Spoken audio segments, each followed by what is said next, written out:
Saludos amigos, yo soy Manuel Jiménez y como siempre profundamente agradecido de su sintonía con esta propuesta de la noche por Teleimpacto, canal 52 en Claro, 22 en Altice. Recordarles siempre que nos pueden seguir a través de nuestro canal en YouTube, el canal de Propuesta de la Noche. Hoy vamos a tener una entrevista, una conversación que promete ser muy interesante con Yatsel Ramón, que es vicepresidente ejecutivo del Centro de Análisis para Políticas Públicas, el CAP. Así es que buenas noches, Yatsel, muy complacido y muy agradecido de tenerte aquí en nuestro espacio. La verdad que para mí es un altísimo placer por diversas razones. Una de las primeras oportunidades que tuve en los medios fue justamente en esta propuesta de la noche, en esa ocasión con usted y con una persona a quien quiero muchísimo, como lo es Felipe Ciprián. Mi gran amigo. Pero en adición a ello, la verdad que siempre he disfrutado muchísimo, yo como historiador, pues leer muchas de sus crónicas a lo largo de los años en los periódicos, cada vez que recopilo diversas noticias y veo sus análisis, comentarios, reportajes sobre las cumbres, sobre las visitas internacionales que han hecho nuestros presidentes. Así que debo decir que aunque nunca fue mi profesor en las aulas, lo considero un gran maestro para mí. Bueno, una gran experiencia y muchísimas gracias por tomarnos en cuenta, sobre todo aquella época del reporterismo, desde cubriendo la fuente de la Presidencia de la República para el periódico Hoy. Claro, claro. Y bueno, antes de que iniciáramos esta conversación ya en el aire, estábamos recordando pues las agendas internacionales de muchos de los gobernantes dominicanos, un país que desde luego al encontrarse en una isla no necesariamente había participado tanto en diversos espacios, pero eso fue cambiando con el pasar de los años. Recordaremos, como hablábamos fuera del aire, lo que fue la gran cumbre de Punta del Este, antecesora en gran medida, aunque no exactamente lo mismo, de lo que es hoy la Cumbre de las Américas, que tendrá lugar. Sí, porque recuerdo que a esa cumbre asistió Lyndon B. Johnson como presidente de los Estados Unidos. Sí. Y un hecho que quizá mucha gente no destaca es que ahí estuvo Ernesto Che Guevara en representación de Cuba.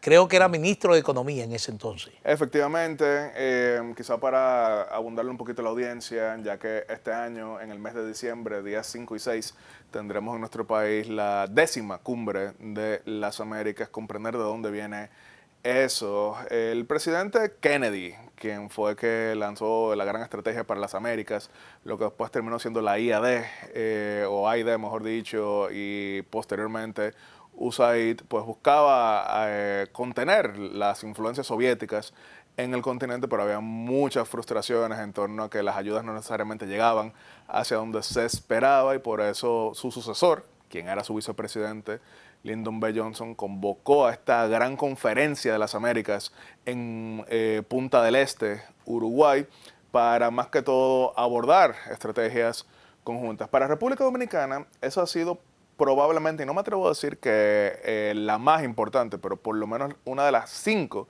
más importantes citas internacionales, ya que en esa ocasión, me imagino que la audiencia han visto esa foto del gigante presidente americano Lyndon B. Johnson y el pequeño en estatura, pero grande en visión de nación, aunque después perdió la física, Joaquín Balaguer, que fue la única ocasión que compartieron en persona, sorprendentemente, y ahí la AID pues consignó muchos de los fondos que significaron la reconstrucción del país posterior a la guerra civil.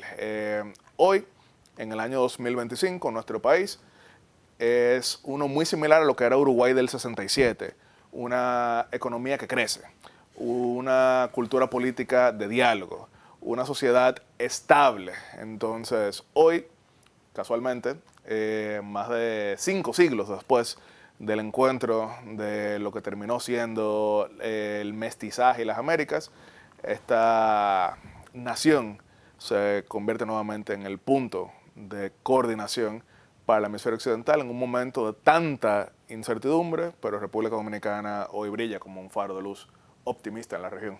Mira, parece ser que en algún momento tendremos que reunirnos para ya hacer un programa especial sobre esos hechos históricos que han acontecido en la región y donde la República Dominicana ha tenido un papel de primer orden porque ha estado representada por su jefe de Estado. Así que me parece importante, vamos a ver si lo programamos para un programa así tan especial, llevarlo a cabo un día de esto. Pero, Yacel, en estos días la prensa está recordando que se cumple un año, el primer aniversario, de la renuncia del el antiguo primer ministro haitiano. Claro. Y no hay ninguna solución que se vislumbre en tiempo más o menos corto de la crisis haitiana. Es decir, hay una situación realmente de violencia, una situación de inseguridad, y parece ser que aquello es como lo de nunca acabar. Sí, es un tema que no solamente como dominicano, como ciudadano de un país que recibe las mayores presiones por el desastre en torno al colapso haitiano, sino como estudioso, como jurista, como político, como analista, me frustra muchísimo, porque es importante entenderlo, ya que usted hace referencia directamente al primer ministro. Haití, después de la caída de la dinastía Duvalier, optó por una democratización inspirada plenamente en la francesa, con el semipresidencialismo que consiste en un presidente que es jefe de Estado y gobierno, pero delega funciones de gobierno en un primer ministro que debe ser tolerado por el Parlamento.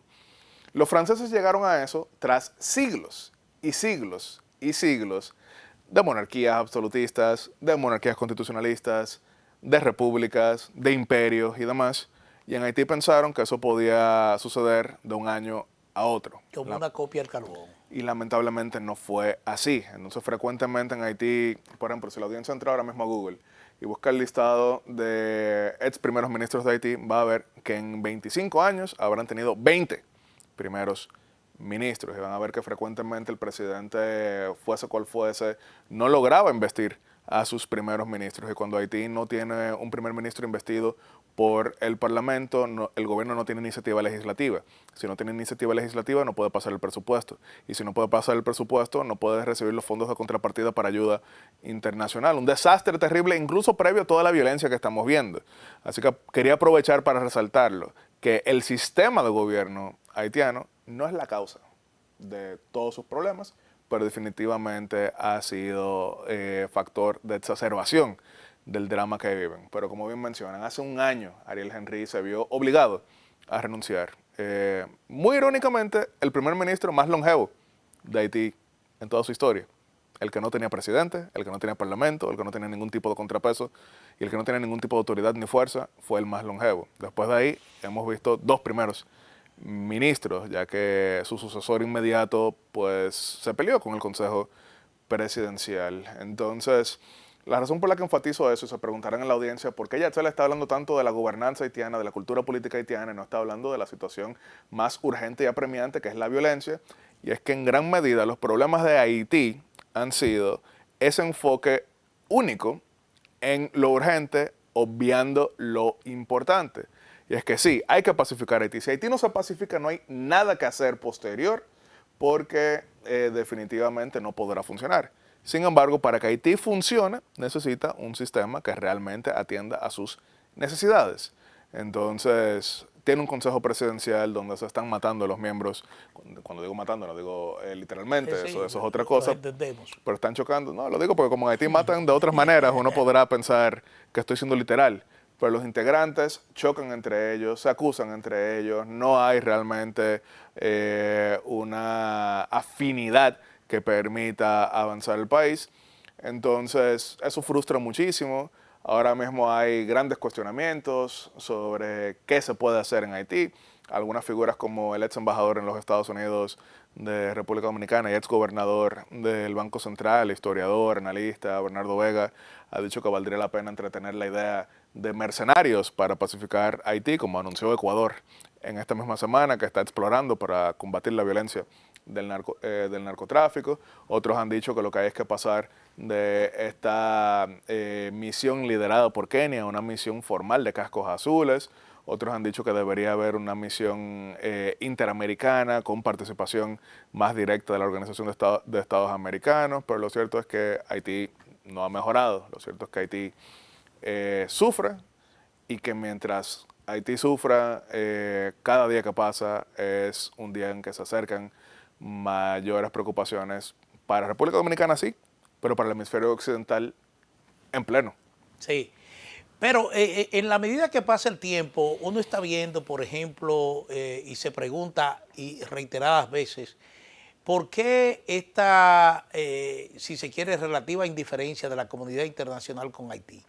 El Consejo de Seguridad de Naciones Unidas aprueba el despliegue de una fuerza multinacional, un discurso incluso en el que República Dominicana insistió bastante, aprueba la presencia de esta fuerza multinacional, se dura mucho tiempo para organizar los primeros efectivos que comenzaron a llegar de Kenia, pero a partir de entonces uno ve que hay retraso en la entrega de los fondos, llega ahora la administración de Donald Trump en los Estados Unidos, que de una manera u otra uno no la ve como muy interesada en tener un papel protagónico, un papel decisivo en la solución de la crisis haitiana, y hasta ahora lo que se ha visto es que el problema de inseguridad en Haití se mantiene. No hay ninguna carta de ruta que garantice que en un tiempo relativamente corto el país puede embarcarse a la celebración de elecciones, que fue uno de los compromisos que se asumió cuando el CARICOM buscó esta iniciativa del Consejo Provisional Presidencial. Sí, buena parte de los retrasos tuvieron que ver también con el choque interno en Kenia, ya que no es lo mismo una misión de cascos azules plenamente de Naciones Unidas con participación de los estados que integran la Organización de las Naciones Unidas que una misión de la policía keniana enviada a otro país. Entonces, por ejemplo, vimos que la oposición en Kenia decía que el presidente William Ruto estaba mandando a los policías hacia los ataúdes. Después vimos que las altas cortes retrasaron la asignación de fondos y demás. Entonces, sí, entre la votación del Consejo de Seguridad y el despliegue, que llegaron inicialmente unos 300, después que ha ido ampliando, ha desmoralizado muchísimo en Haití. El caso de Estados Unidos, que por ejemplo congeló los fondos de ayuda. Entonces, inicialmente eso llevó a confusiones, porque había quienes entendían que eso incluía del todo a el aporte que hacen en la fuerza multinacional, pero desde aquí mismo, desde Santo Domingo, desde el Palacio Nacional, el secretario de Estado Marco Rubio de los Estados Unidos explicó que eso era parte de un fondo que tenía Naciones Unidas, que solamente representaba menos del 5% de lo que se le financia a la misión multinacional y que sigue. Sin embargo, al mismo tiempo repitió, enfatizó, tal como lo hizo en el Senado americano cuando estaba siendo confirmado, de que no está habiendo una clara mejora en Haití y que no tiene actualmente un plan maestro sobre cómo rescatarlo. Sin embargo, por lo menos hemos visto que se ha hablado del tema. Vimos que, tal como él resaltó, firmó lo que se llama un libramiento de fondos para el caso de la pacificación en Haití. Así que por lo menos en este instante podemos sentir que no es que se están marginando de absolutamente todo, sino que siguen siendo el principal soporte financiero para la fuerza multinacional, que en estos días, pues el bandolero terrible, terrorista Jimmy Cherizier Barbecue, pues estuvo respondiendo en un video para mostrar que él no había sido dado de baja, y reveló sí que fue atacado por drones y que a pesar de que se pensó brevemente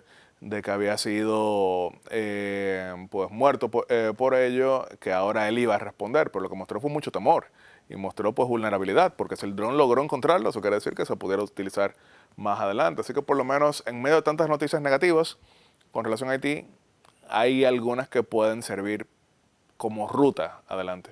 Sí. Albert Randín es electo secretario general de la OEA, Sí. es un organismo que él conoce perfectamente bien, fue secretario general adjunto. Ahora bien, ¿cuál entiende que son sus retos principales en un continente que se puede decir bastante fragmentado y con muchos retos individuales, incluso con la salida de dos países, Nicaragua y Venezuela, se apartan del sistema interamericano? Randín fue 10 años secretario general adjunto, conoce muy bien el organismo, a pesar de que fue en una época de composición muy distinta a lo que hoy se ve. No había estos grandes choques ideológicos que posteriormente acapararon buena parte de los debates ahí a lo interno. Es el primer caribeño, es el primer representante de CARICOM, logró los 14 votos de inicio, o sea, era su piso, así que solamente, antes de emitirse cualquier voto, él solamente le faltaban 4, que ya en el momento en que, por ejemplo, Colombia, Uruguay, Chile y Brasil le dieron el apoyo, pues entonces ya ahí eran los 18 y después entonces otros países, como fue el caso de la misma República Dominicana, Costa Rica, Ecuador, también se lo sumaron, ya ahí entonces había 21 y finalmente se retiró Paraguay, por lo que él fue electo por aclamación, ni siquiera hubo que llevar a cabo una votación. Hay que hacerle una especie de voto de confianza porque el organismo hemisférico, el más antiguo, el que es el punto por excelencia de encuentro, tiene que funcionar, tiene que contribuir. Entonces, en ese orden, sí esperamos que precisamente viniendo de un estado tan pequeño pueda al mismo tiempo mostrar lo que sería esa capacidad diplomática que hace falta. Retos, desde luego, usted lo mencionó en su pregunta o introducción de pregunta cuando hace referencia a la marginación de Venezuela y Nicaragua, a los regímenes totalitarios que ahí existen actualmente y que tanto dividen a la región por diversas razones. Está también la crisis migratoria que afecta a buena parte de la región, que no es solamente hacia Estados Unidos, porque miren, por ejemplo, hay 8 millones de venezolanos que se han diseminado por el hemisferio occidental. Hay ahora cientos de miles de ecuatorianos que por la violencia narcotraficante igual se mueven por la región. Hay cientos de miles de nicaragüenses, algunos lo cifran en más de 1 millón, que se han movido después de la situación del 2018 en adelante. Pero incluso está colombiano. Y en el caso colombiano no es algo necesariamente nuevo, porque precisamente Colombia, siendo el país de más tradición de violencia narcotraficante, entonces habían sido tradicionalmente los más nómadas, si se quiere, al punto de que históricamente era en Venezuela que había una población colombiana. El cambio de venezolanos hacia Colombia es más reciente, pero sí, claro, también está el mismo caso de Haití, que algunos voceros en Estados Unidos han hablado de que la OEA debe jugar un rol más activo para la pacificación de Haití, para la estabilización de Haití. Fue el discurso que dio el canciller de la República, Roberto Álvarez, en la misma asamblea que eligió a Albert Frondium. Así que son muchos retos, sin dejar de tomar en cuenta que Estados Unidos, bajo el gobierno del presidente Donald Trump, ha dado un giro importante en torno a cómo es su participación en estos espacios, que requerirá una capacidad de lectura de contexto inédita, porque no es como nada que hemos visto previamente. Y repito, en diciembre de este año, el principal punto de encuentro de los gobernantes de alrededor de 30 países será nuestra República Dominicana en Punta Cana. Así que aquí tendremos a Albert Frondium, aquí veremos si tendremos a Donald Trump, pero tendremos a los presidentes de todas las partes de la región. Sí, bueno, sería interesante abocarnos a conocer ese tema, sobre todo los países que podrían ser invitados y los países que podrían ser excluidos. Vamos a unos compromisos comerciales y retornamos en breve.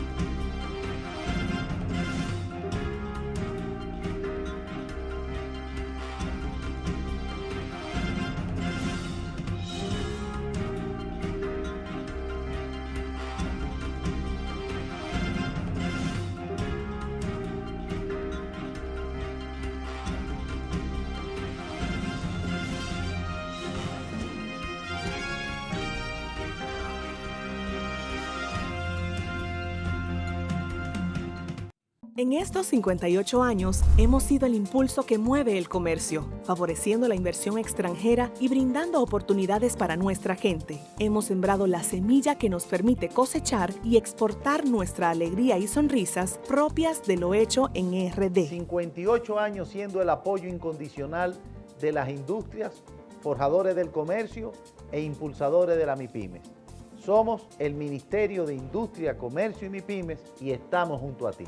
Lapropuestadigital.com, un medio digital alternativo de contenido amplio, variado y de calidad, de actualización permanente, una interesante oferta de información nacional e internacional, análisis, reportajes, artículos de opinión, videos y otros contenidos de actualidad. Toda la información y el análisis están aquí. Lapropuestadigital.com. En Infotep estamos comprometidos en llevar la formación técnico-profesional al siguiente nivel. Nos motiva el deseo de transformar vidas y edificar un futuro lleno de oportunidades. Con la nueva red unificada de la formación técnico-profesional, la innovación y el conocimiento se fusionan para impulsar el crecimiento. Conectamos con 5 localidades, un data center propio y una nube privada que garantiza acceso a contenidos de valor, y con inteligencia artificial personalizamos el proceso de enseñanza-aprendizaje. Apostamos por la innovación y la excelencia formativa. Infotep, capacitar es progresar.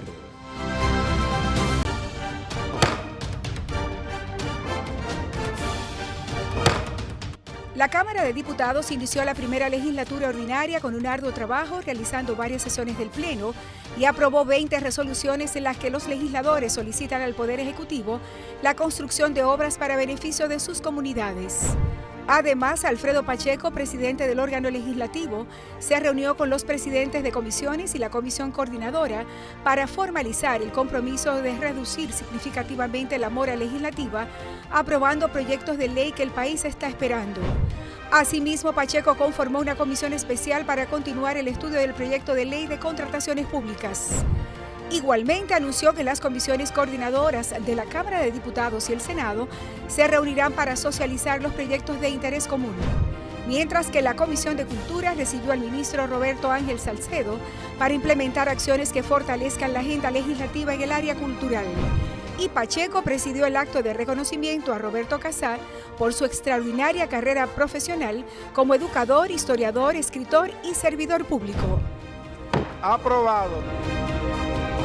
Cámara de Diputados de la República Dominicana. Ustedes lo ven así de felices, pero esto no era así. En la vida uno tiene que josear y resolver con lo que uno tiene.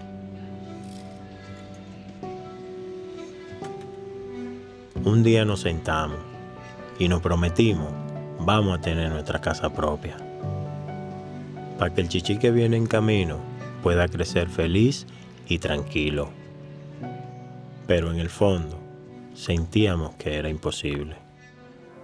Hasta que nos llamó el Ministerio de Vivienda y Edificaciones y comenzamos a saltar, pero de felicidad. Este es nuestro sueño. Vivimos en nuestra propia casa. Muchas familias dominicanas ya están viviendo un sueño que parecía imposible.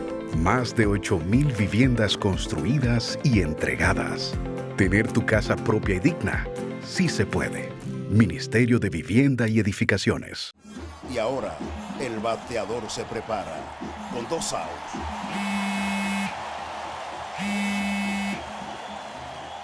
Hola. Hola, me habla el señor González. Ajá. Le llamamos porque usted es un cliente preferencial y queremos ofrecerle nuestra tarjeta Gold, la cual tiene infinitos beneficios, entre ellos descuentos en supermercados, salones de belleza, farmacias y acumula puntos para viajes al extranjero, incluso a la luna. Hay mejores formas de evitar llamadas no deseadas. A través de la aplicación de ProUsuario, ahora puedes solicitar que te excluyan de los listados de marketing de las entidades financieras. Descarga la app en Google Play y App Store. Solo tiene que indicarme dónde le enviamos el plástico de su tarjeta. No me diga.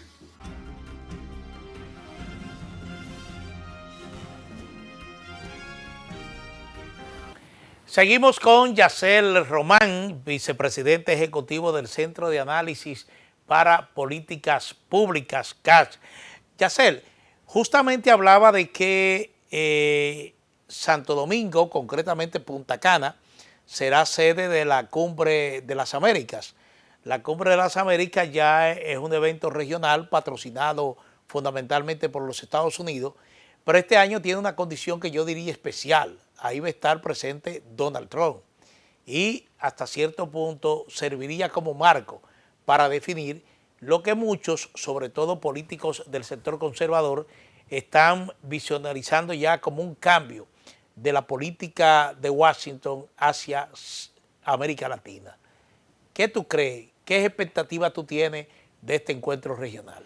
Como mencionábamos en la introducción, desde el 67, que fue la primera gran reunión del hemisferio, encabezada por el presidente Lyndon Johnson, luego en el 77 hubo algo que se parece un poco, que fue en el contexto de la firma de los tratados Torrijos-Carter para la entrega, irónicamente, del canal de Panamá. Digo irónicamente porque miren lo que se está hablando hoy, y que no vamos a entrar quizá en este instante porque eso conlleva otro análisis. En esa ocasión, bajo el presidente Carter, hubo reuniones bilaterales con todos los presidentes que ahí participaron. Pequeño paréntesis, el presidente Balaguer, en Memorias de un cortesano, hace la anécdota que a él le tocó sentarse esa noche al lado de Mohamed Ali, sí, que no lo dejó escuchar prácticamente nada del discurso porque se pasó todo el tiempo planteándole venir a hacer una pelea en el país. Sí, pero bueno, ya después del 94 en adelante hemos visto esta cumbre que es cada 3 años, con la única excepción de la pandemia. Comenzó bajo el presidente Bill Clinton en Miami, que me imagino que la audiencia han visto esa foto del presidente Clinton acompañando al presidente Balaguer mientras iba subiendo las escalinatas. Clinton, con quien tuve, pues, y esto no es ser infidente, pero tuve la oportunidad de hablar con él ahora que estuvo en diciembre en un evento conmemorativo de la Cumbre de las Américas, y él cuenta de que cuando el presidente Balaguer llega se veía tan físicamente débil que él pensaba que no iba a poder siquiera hablar, pero entonces toma la palabra y da un discurso más altisonante que todos los que estaban ahí, y tal como sucedió. Yo estuve cubriendo esa cumbre para el periódico Hoy. La del 94. Perfectamente bien, sí. Y que entonces eso generó como una sorpresa, y él siempre hace el comentario. Tú ves el video y tú ves todo el mundo reaccionando porque no pensaban que iba a ser así, pero desde luego... Y recuerda que esa visita, esa presencia de Balaguer fue saliendo de una crisis postelectoral en la República Dominicana, claro, que colocó la atención del mundo, particularmente de la región y de Estados Unidos, en este país. Efectivamente, en gran parte también por lo que sucedía en Haití, pero hay otras cumbres memorables, como fue la de Mar del Plata en Argentina, cuando el presidente George W. Bush promovía la zona de libre comercio de las Américas, ALCA, en inglés. Sin embargo, ahí había un dominio izquierdista en la región, entonces uno por uno los presidentes izquierdistas de la región combatían al presidente Bush, quien les respondía con mucha paciencia, y pueden ver esos videos en internet. La cumbre del 2015 que fue en Panamá, ya que esa tiene la imagen del apretón de manos entre Barack Obama y Raúl Castro de Cuba. Ahora habría que ver si llega el presidente Donald Trump de los Estados Unidos. Él no fue a la Cumbre de las Américas en 2018, en esa ocasión envió el vicepresidente Mike Pence, pero muchos creen que por afinidad con República Dominicana pudiera participar. Y desde luego hay muchos sectores conservadores, como usted bien menciona, que buscan una especie de alineamiento continental en torno a políticas que sean más del eje Washington, como en una época llegaron a hacerlo, pero eso había cambiado. De nuevo, si ven la cumbre de Mar del Plata de las Américas, que fue específicamente la del año 2005, notarán claramente ese choque con el presidente George W. Bush, que hoy es, no quiero decir imposible, pero es improbable que en una cumbre uno por uno los presidentes latinoamericanos enfrenten a Donald Trump y él les responda pacíficamente. Me imagino que así como al momento en que habla el segundo, ya aranceles para ti, aranceles para ti, aranceles para ti. Sí, yo pienso que es la primera vez que se va a celebrar esta cumbre de las Américas en un escenario de bastante tensión de Washington,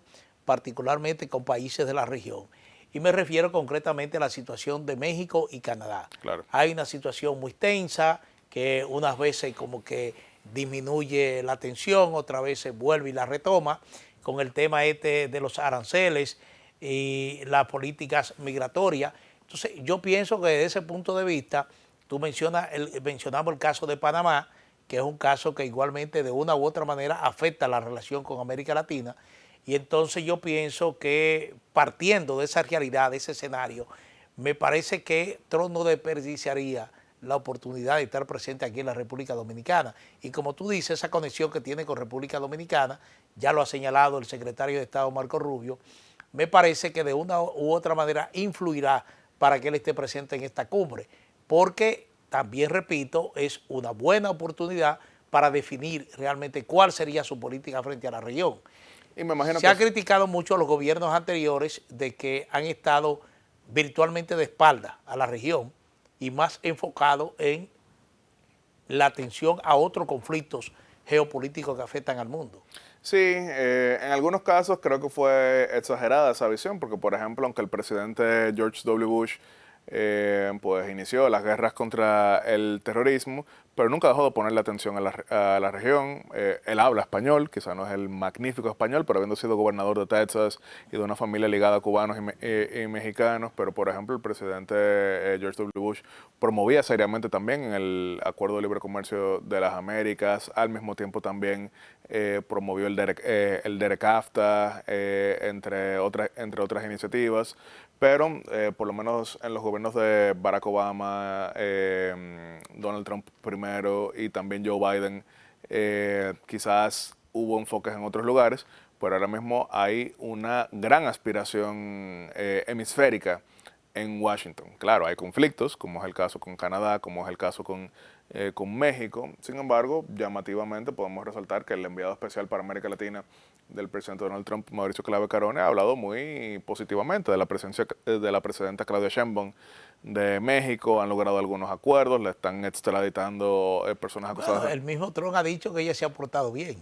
Claro, entonces habría que ver de aquí a por lo menos el verano cómo está esa situación, porque recuérdense, Donald Trump recién tiene alrededor de 7 semanas en la presidencia. Habría que ver cómo siguen las tensiones. Vamos a ver también cómo sigue el abordaje en el resto de la región. Vimos lo que pasó con el presidente Gustavo Petro de Colombia, cuando dijo que no iba a aceptar deportados, pero después entonces se le anunciaron los aranceles, pero después dijo que sí, aceptaba los deportados. O sea, habría que ver si termina siendo una especie de alineación ideológica o por lo menos política de conveniencia en la región, algo que no es inédito, porque recordaremos que otros gobernantes en diversos momentos han buscado privilegiar afinidad en lo multilateral, pero en el beneficio de la República Dominicana, el ser el punto de encuentro de todas estas situaciones, todas, es algo que fortalece nuestro perfil, que nuevamente reitero, enfatizo y aquí comparto la democracia que más estabilidad exhibe con resultados en Centroamérica y el Caribe, el país que más crece, de mayor convivencia, de mayor funcionamiento, que más avanza en el mejoramiento de las condiciones de vida de su población. Entonces no es que vamos a salir a dar lecciones de democracia en el exterior, ni vamos a salir a dar lecciones de convivencia en el exterior, pero somos hoy el mejor punto de encuentro para todo lo que está pasando en el hemisferio occidental. Donald Trump se ha elegido como un abanderado de la paz. Es decir, bueno, desde que llegó ha prometido la paz en Ucrania, está en eso, la paz también en la Franja de Gaza. Ahora bien, en el caso concreto de la región, tenemos la situación en Cuba, tenemos la situación en Venezuela y tenemos la situación en Nicaragua. ¿Tú crees que bajo el mandato de Donald Trump se podría en algún momento pensar que en esos países ya se avance en un cambio hacia regímenes democráticos? Bueno, el senador Rick Scott de la Florida, una persona muy cercana al presidente Donald Trump, fue de los primeros senadores que lo endosó como candidato presidencial, y también su mismo enviado para la región han dicho que a Trump no le interesa la política de cambio de régimen. Desde luego tienen todas las opiniones con relación a cada una de estas dictaduras, más fuertemente contra la cubana por la base política que eso representa para el mismo partido republicano, pero no creen tanto en la máxima presión. Entonces por eso vimos que el enviado especial para situaciones de crisis de el gobierno estadounidense bajo Donald Trump, una de las primeras agendas que tuvo fue viajar a Caracas para garantizar que les recibieran a los deportados.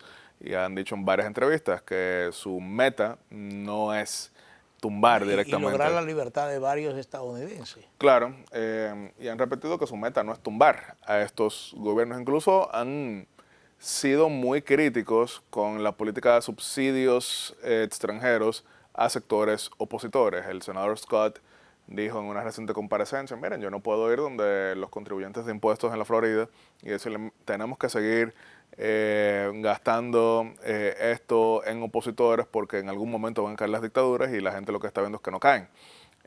También, por ejemplo, a veces hacían referencia en torno a la misma contra hacia Daniel Ortega en su primera etapa en los años 80, que recordaremos que le dedicó tanto dinero a Estados Unidos a ello y lo que terminó fue incentivando a que algunas personas lucraran con el antisandinismo, que creo que era correcto, porque si hubiese caído Daniel Ortega en los años 80 y hubiese sido liquidado ese Frente Sandinista de Liberación Nacional, probablemente hoy Nicaragua estuviera más estable y en paz de lo que realmente está, pero también al mismo tiempo hacer lo mismo y esperar resultados distintos es lo más cercano a locura que uno pudiera definir, así que aunque no esté uno 100% de acuerdo con lo que se está haciendo desde Washington, por lo menos uno puede entender por qué están variando esa política de quedarse eternamente en conflictos.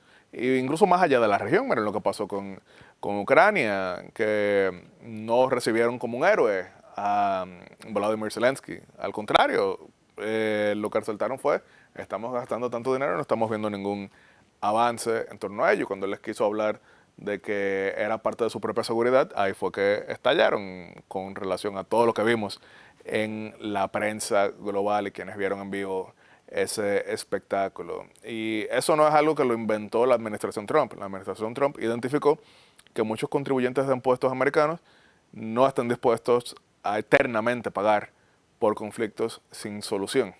Sí. Parece ser hasta ahora que la política de repatriaciones masivas que inició Trump apenas llegó a la Casa Blanca no tendrá o no ha tenido el impacto que se esperaba, sobre todo en los países que son emisores de indocumentados, Centroamérica y parte de América Latina. ¿Tú crees que finalmente Trump complete su aspiración? Porque cuando habla de repatriar 11 millones de indocumentados, uno dice, bueno, la mete fuerte. Si realmente hay esa meta, ¿cree que se pueda cumplir?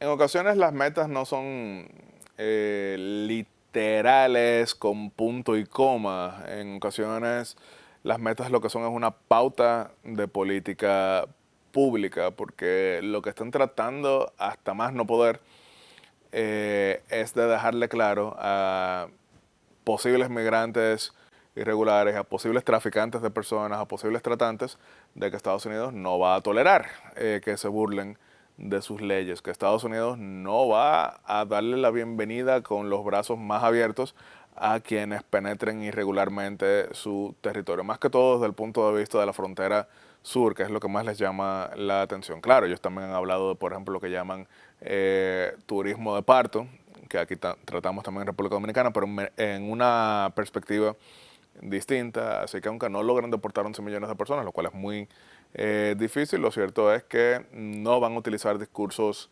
buenistas, que en ocasiones aprovechan los mismos traficantes para engañar personas y que emprendan entonces trayectos difíciles por el desierto en el norte de México, por la selva del Darién, cruzando México y demás. A mí mismo me tocó, como viceministro de Relaciones Exteriores, enterrar a decenas de personas de nuestro país que intentaron llegar por esa vía endemoniada hacia Estados Unidos. Claro, los números de dominicanos son mucho menores que si uno los compara con hondureños, guatemaltecos, ecuatorianos, venezolanos. Nosotros representábamos en el punto más alto, más alto de todos, un 1.3%.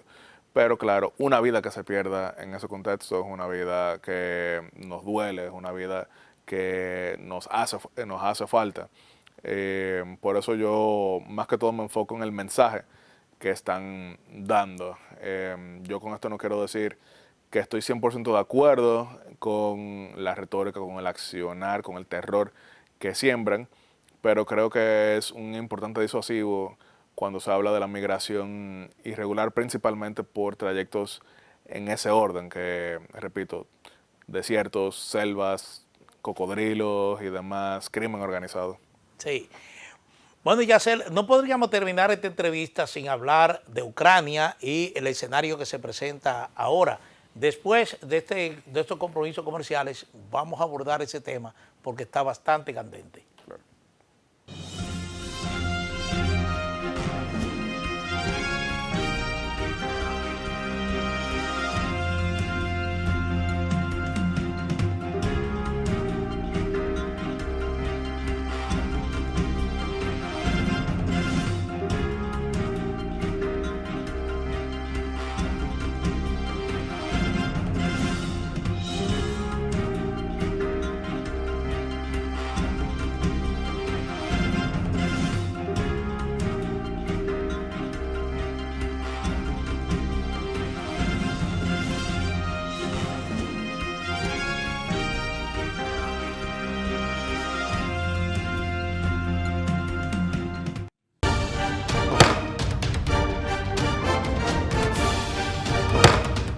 La Cámara de Diputados inició la primera legislatura ordinaria con un arduo trabajo, realizando varias sesiones del Pleno y aprobó 20 resoluciones en las que los legisladores solicitan al Poder Ejecutivo la construcción de obras para beneficio de sus comunidades. Además, Alfredo Pacheco, presidente del órgano legislativo, se reunió con los presidentes de comisiones y la comisión coordinadora para formalizar el compromiso de reducir significativamente la mora legislativa, aprobando proyectos de ley que el país está esperando. Asimismo, Pacheco conformó una comisión especial para continuar el estudio del proyecto de ley de contrataciones públicas. Igualmente anunció que las comisiones coordinadoras de la Cámara de Diputados y el Senado se reunirán para socializar los proyectos de interés común, mientras que la Comisión de Cultura recibió al ministro Roberto Ángel Salcedo para implementar acciones que fortalezcan la agenda legislativa en el área cultural. Y Pacheco presidió el acto de reconocimiento a Roberto Casá por su extraordinaria carrera profesional como educador, historiador, escritor y servidor público. Aprobado. Cámara de Diputados de la República Dominicana. En estos 58 años hemos sido el impulso que mueve el comercio, favoreciendo la inversión extranjera y brindando oportunidades para nuestra gente. Hemos sembrado la semilla que nos permite cosechar y exportar nuestra alegría y sonrisas propias de lo hecho en RD. 58 años siendo el apoyo incondicional de las industrias, forjadores del comercio e impulsadores de la MIPYMES. Somos el Ministerio de Industria, Comercio y MIPYMES y estamos junto a ti. Lapropuestadigital.com, un medio digital alternativo de contenido amplio, variado y de calidad, de actualización permanente, una interesante oferta de información nacional e internacional, análisis, reportajes, artículos de opinión, videos y otros contenidos de actualidad. Toda la información y el análisis están aquí. Lapropuestadigital.com. Y ahora, el bateador se prepara con 2 outs.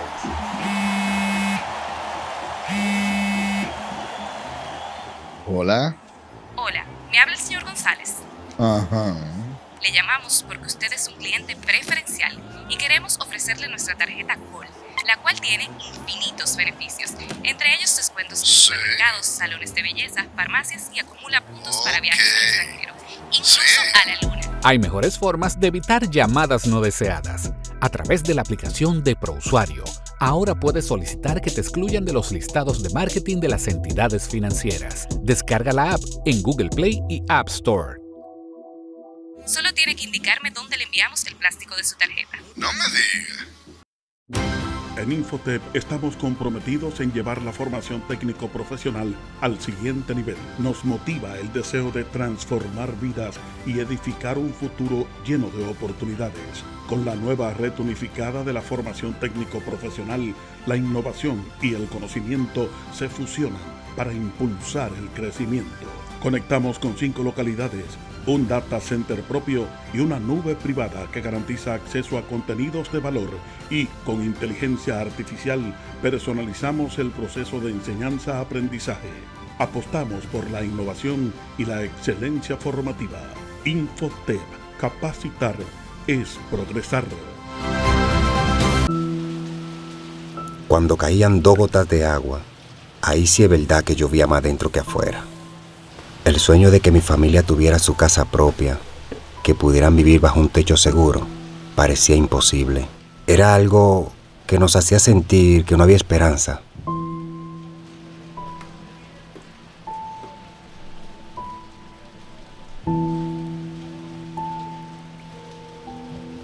Hasta que nos llamaron del Ministerio de Vivienda y Edificaciones con la mejor noticia de todas: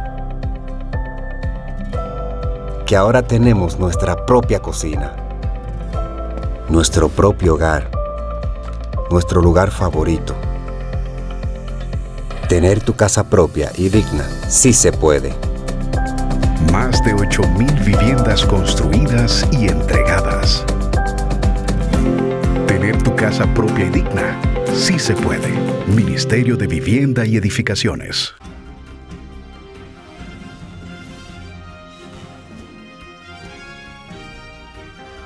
Bueno, Yacel Román, vicepresidente ejecutivo del Centro de Análisis para Políticas Públicas. Yacel, por fin Estados Unidos y Ucrania se ponen de acuerdo. Y uno dice, bueno, pero ¿cómo Estados Unidos y Ucrania se ponen de acuerdo? Deberían ser Ucrania y Rusia que se pongan de acuerdo para un alto al fuego. Pero este acuerdo se logra en Arabia Saudí con la participación de delegaciones de Estados Unidos y de Ucrania. Hay un acuerdo inicial para un cese al fuego por un mes, que es se puede prorrogar mientras se celebran discusiones, y todo depende de lo que diga Vladimir Putin. Hoy hay una información de que el Kremlin está hablando de que no puede permitir, por ejemplo, que Ucrania retorne a las fronteras, es lo que se entiende, que tenía hasta el 2022, no hasta el 2014, sino hasta el 2022, y ese puede ser un punto de conflicto en la avenencia entre Ucrania y Rusia.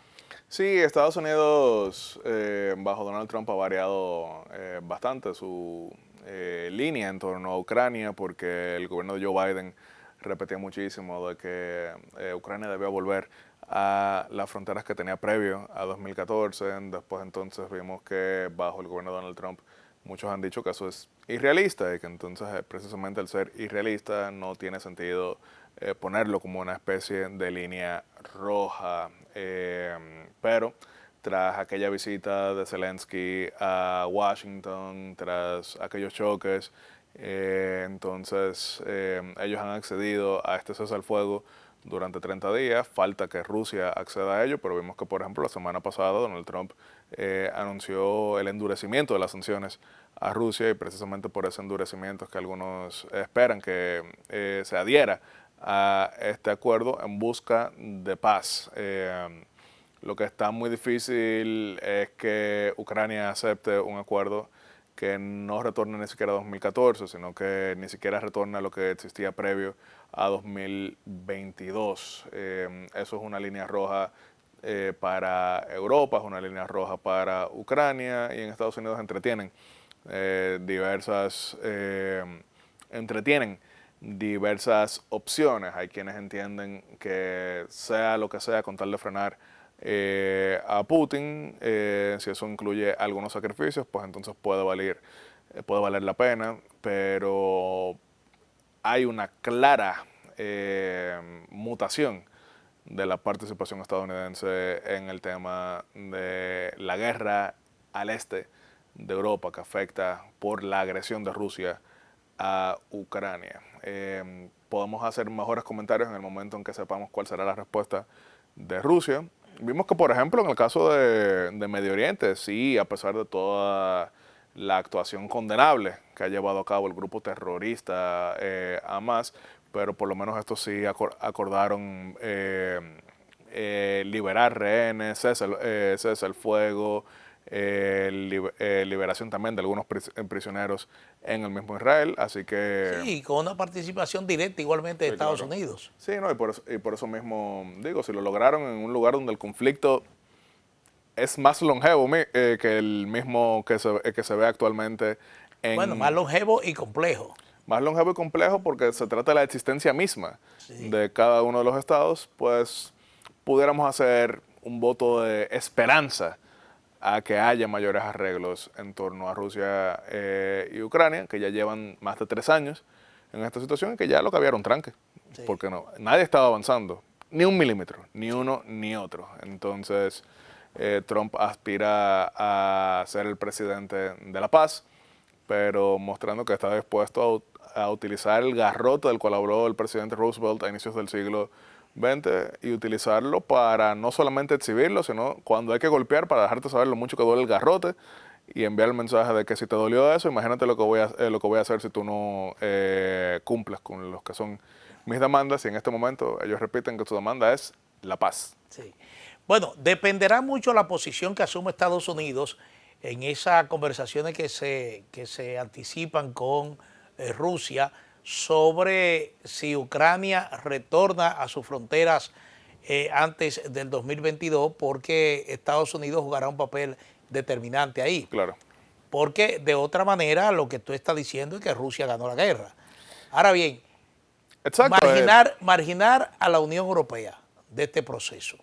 Es decir, ha sido marginada abiertamente porque no se le ha invitado a tener participación en las negociaciones que se han celebrado. ¿Eso qué te dice sobre el futuro de la OTAN? Es un momento difícil para la OTAN, incluso en el momento en que comenzaron estos cuestionamientos en Washington, uno por uno todos los integrantes de la Unión Europea, sus jefes de gobierno, salvo los sospechosos habituales, como es el caso de Hungría, respondieron que ellos sí seguían respaldando a Ucrania, pero entonces Richard Grenell, el enviado especial de Trump, le respondía a cada uno de ellos en Twitter: esto fue lo que tú gastaste en defensa, esto fue lo que tú gastaste en defensa, esto fue lo que prometiste que ibas a gastar en defensa tras 2014, que no terminaste haciendo. Entonces hay muchos que creen que la OTAN está sirviendo como una... Trump ha advertido que no va a defender a ningún país europeo que no aumente su gasto en defensa. Y que el único... Pero ya el Reino Unido, España, incluso hasta Italia han anunciado que van a aumentar la participación del PIB en gasto de defensa, y Alemania. Alemania lo prometió tras las elecciones. Con una advertencia de Putin de que nadie va a permitir que Alemania se alce con un arsenal nuclear. Claro, Alemania también lo ha prometido. El único que lo ha cumplido después de 2014 es Polonia, que hace frontera con Ucrania, que hace parte de frontera con Rusia. Entonces hay quienes creen de manera más optimista que toda esta preocupación lo que terminará es incentivando un rearmamiento de Europa, que pudo haber sido un mayor disuasivo ante esta guerra, porque si Vladimir Putin le hubiese tenido un poquito más de miedo a Europa, probablemente no hubiese penetrado en Ucrania. Entonces eso es parte de lo que defensores de Trump manifiestan, que no puede Europa andar por la vida pensando de que puede evitar gastar en defensa porque Estados Unidos los va a salvar. Trump ha dicho: conmigo no cuentan. Sí, brevemente, este acuerdo sobre minerales que está sobre la mesa para firmar entre Estados Unidos y Ucrania, de alguna manera le garantiza a Ucrania seguridad, porque Estados Unidos en ese acuerdo se compromete precisamente a garantizar la seguridad de Ucrania. Van a haber empresas norteamericanas explotando estos minerales, sobre todo tierras raras, y eso de alguna manera puede servir como un elemento de disuasión a Rusia. Es lo que venden muchos desde Washington, principalmente más proclives al actual gobierno. Este acuerdo, a pesar de que beneficia económicamente a Estados Unidos, que recibiría algo por todo el gasto que ha hecho en defensa, también significaría... Yo te estoy cobrando todo lo que te di. Claro, es un empresario, él pregunta hacia dónde va la inversión, cuál es el retorno que tengo, y se lo presentan a Ucrania como la garantía de que Rusia no va a querer volver a entrar, porque entrar sería jugar con Estados Unidos, y si juega con Estados Unidos bajo Donald Trump, se va a quemar. Es decir, un papel que buscaba de alguna manera tenerlo la Unión Europea, porque habló de la presencia de una fuerza de paz en Ucrania, sencillamente a través de este acuerdo lo asume Estados Unidos. Es lo que esperan y promueven. Sí. Bueno, muchísimas gracias, Yacel Román, vicepresidente ejecutivo del Centro de Análisis para Políticas Públicas. No tocamos temas locales, aquí hay espero que me sigan invitando para muchas hablar temas políticas locales públicas, pero ya en una ocasión te prometo volverte a invitar para hablar de temas locales, pero también hacer algo de historia sobre lo que abordamos inicialmente, las cumbres y la participación de República Dominicana. Muchísimas gracias, Yacel. Gracias a todos. A ustedes igualmente agradecido de su sintonía con esta propuesta de la noche por Teleimpacto, Canal 52 en Claro, 22 en Altices, y recordarles seguirnos también en nuestra cuenta de YouTube, en nuestro canal de YouTube, el de Propuesta de la Noche. Así que solo nos resta desearles muy buenas noches.